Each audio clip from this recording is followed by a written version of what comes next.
Hey guys, the last time I was sitting down here, I was feeling pretty down. I was unmotivated. I was questioning like all of the things that I'm doing here in general. I think I just let a few negative comments get into my head, and um, after a few days, like I didn't post last Sunday, and I just wanted to kind of come back and walk you through a few things that I'm working on, my process, my thinking into creating courses, content, webinars. All of these things are working in the process in the background, and I felt like that might be interesting to you. So that's what I'm going to do today. I have a practice talk with a friend at 1 p.m. this afternoon, and it is the Friday before Labor Day, and I took the day off because and while I'm talking to you, I'm going to get my makeup done for filming and stuff. So I actually took the day off. A lot of people are not using their days, and our team agreed. We just wanted to make sure people were doing what's right for their mental health and taking advantage of a long weekend and extending it. So instead of a 4-day weekend, I'm getting a 5-day weekend. And we are just like encouraging each other to take time off because the company already provides, unlimited PTO. And since we're all working from home, many of us, and we're not traveling, many of us have not been taking advantage of that. So, yeah. So I decided Monday, I made an announcement to the team, and I was like, okay, I hear your advice and your concerns about mental health and like why not. So I'm taking Friday off, and I won't return until the Tuesday after Labor Day.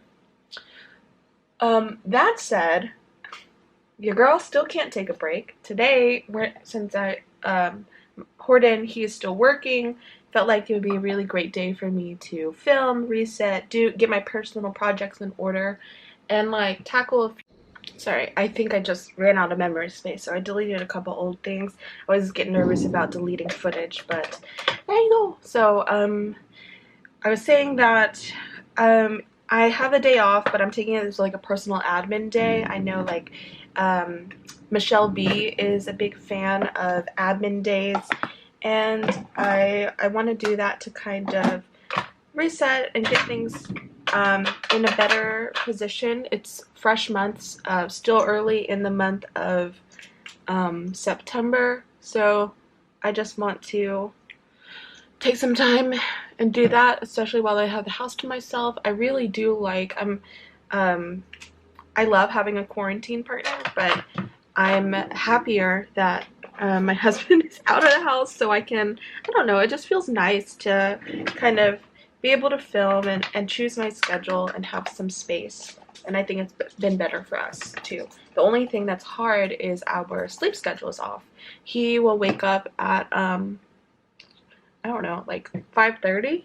Some days 5:30 to 6:30, and I'm not really waking up until 8:30 or 9, and that's new. I used to wake up at like 9:30 because my office is like a 10 to 6 kind of place. It's very loose. You define it for yourself, whatever makes sense, and 10 to 6 makes sense for me when my first meeting is at 10:30. So, well, I'm trying to fix that. I felt like if I wake up earlier, then before the first meeting, I would have a full hour to eat, have breakfast, and do something personal, journal, do gratitude journaling, plan. I would have enough time to sketch a doodle, or work on my website, draft a blog, anything personal.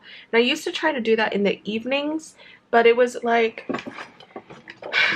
after a long day of work, and maybe you're putting out fires and things aren't working the way that you expect, or you're not as far as along as you want to be with a project, then it's not a good place to be creative after a long day of work. So I have time. I know I have time. I just need to wake up earlier to make it. And so that's one thing that I'm experimenting with. Like even here on my day off, I woke up at 9. Yesterday days before, I've been moving my time up a little bit to 8, and that might not sound like crazy or to you guys. There's tons. I've been watching so many guides, or my 5 a.m. routine, my 4:30 a.m. routine, and I've been taking some of those tips and applying them to slowly increase my sleep schedule. But yeah, so that's kind of where I'm at. Adjusting my sleep schedule so I can be creative. One of the quotes they say out there, it's very common, is to create before you consume. And that just reinforces this idea that before your mind gets flooded with reading things on social media, listening to other people's news bits or whatever, how can you spend your earliest untampered mornings and days creating something for yourself? And if you're not a traditional creative person, creating something for yourself could mean creating a space of mindfulness, nourishing your body. Like mindfulness, you could meditate, you could do a journal, you could do morning pages is a practice of where you free write 3 pages. I don't do that. I've tried it before, but I found like the gratitude journal is a lot easier method where you just answer 3 questions. It's number 1, what are 3 things that you're grateful for? Number 2, what are 3 things that would make today great? And then number 3, an affirmation for the day. So I answer those 3 things, and that's like so easy. It's literally less than 5 minutes. I find it'll take me 2 minutes if I make time for it, and I'm really focused and not trying to do it in the meeting. So if I wake up earlier, those are things that I'm looking to accomplish. Drafting a blog, and another big thing, this is a common theme, is influencer burnout, content creator burnout, and I really, I freaking hate the word content. It's like, so, it feels like it's, taking away the value that you're providing, because it's just like summing it up as something that fills in the timeline, that fills in somebody's inbox, but really it's about creating value. And so I have been a little bit stressed, and I talked about this earlier this week, is that I'm feeling pressure to always create new things and fresh value propositions and fresh content. And so my thing is, now I'm really working on creating material, classes, and worksheets and workshops that will help people realize that they have so much to offer already, and that it's not necessarily new, right? It's not new to you, but it's new to tons of people. And for example, if I made something that is a workshop, and they follow a series of emails and tips and steps, and then it hits their inbox 1 day a week for 1 day a week for 1 week, 7 days of steps. That might resonate with a completely different audience and hit a whole different market compared to if I were to write an Instagram post or stories that people will fill in a worksheet and fill in the blank in a story template. So naturally, those are going to find different people. Something might resonate with more of your audience than others. Yeah, so that's an example of repurposing. Repurposing your value prop, repurposing things that you have already built. Yeah, a really long time ago, I remember fun fact, I actually in high school produced a rap album. I was making like these funny covers in the style of Weird Al, like just making a parody covers of, I think it was 50 Cent in the Club at the time, in the club. And I put it on my MySpace page. And so a local producer found me and said, like, you have a real talent for this, let's meet. I was like 15 at the time, so I met with, my mom would never go with me. So I took my best friend's mom to take me the first time. and we all met, and I eventually got comfortable, and yeah, and produced a rap album. So there are a lot of times when I started to feel like I don't have anything fresh. I don't have fresh material. I don't really want to promote this album. It's so played out for me. And he had said something that was so valuable to me at that time that still resonates today, is that it isn't new to you, but it's gonna be new to a lot of people. Like, they don't know. So I would encourage you to go back to things like reflect on chat exchanges, texts that you've had with your friends, moments in your life where you've been able to help somebody, and see like what was helping them, and then see how you can repurpose those thoughts and maybe make like a quick, if you have a text that really helps somebody, make it a caption or summarize that in some bullet points for a blog post. So there's tons of different ways, and that's my biggest effort now, is I'm working on trying to do worksheets, courses, and things like that, and to help people realize that they have so much there already. Yeah.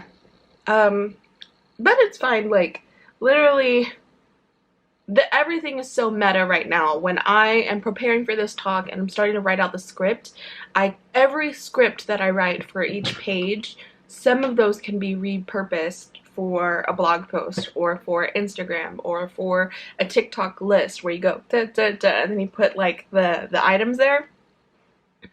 So in a way, I'm batching my material for a very long time and doubling up by prepping and putting in the work for a workshop that I care a lot about. I kind of would love to be recognized as this person who can help somebody figure out their purpose, you know, inside and outside of work. So I'm gonna walk through people through this mapping exercise using the business model U. So the business model is for entrepreneurs, and then business model U is a personal flavor twist on that, because it's not always about revenue when it comes to your personal life. Like, if I'm doing these YouTube videos, I'm like not making any money, really, because I have 600 subscribers. So no, it's not about the money when I do this, but it's more about connection and helping somebody and reaching through the camera to somebody who will find this valuable. And then I also get, I guess, a creative outlet. So that's some of the value that I receive. And then the time to edit and think about ideas and reply to comments is the cost. So I'm working through that exercise. All right. So face is done, brows are done. I really need to do my brows. I was trying to do these straight brows for a while, but I found like they were kind of sitting like caterpillars on my round face. I think if you have more of that structured face, it looks so cool, so like high fashion. But for me, I felt like so round. The quarantine 15 is very true. It's very real. Alright, what am I gonna do with this hanger? Okay, so today I am going to walk you through a few things, just regular life behind the scenes, I guess. I need to make the bed, make coffee, and then start preparing for that workshop. So, okay, what am I missing? Oh, lip gloss. I have never been a lip gloss fan, but I have started to enjoy the natural look and not feeling like too done up. So, yeah. I like how it's not completely opaque, or at least it matches my lip color really well. Because after a while, getting dressed up and all done up, wearing your makeup on Zoom, it can feel like a little too extra. Alright, so this is the H2O Gloss Tarte Rainforest of the Sea. No, not Rainforest of the Sea, but it does have like this rain pattern, which is interesting. How do I... Stop looking at me. There you go. Makeup guru. Okay. my personality, I think, doesn't really come out when Horton's here on camera, and I need to just practice by doing Instagram stories more with him around, because I don't know, I still feel a little shy. I feel a little shy talking to a camera, or like, it's just weird. But I think that right now here by myself and knowing that he's not in another room listening to me, I feel a lot more comfortable. And so maybe that's what I do going forward, is I wake up early when he's still at work, get this out of the way, and, you know, be done with it, call it a day. Okay, it's freaking hot. Oh, it's because I turned the air off? No. All right, time to make the bed. Oh my God.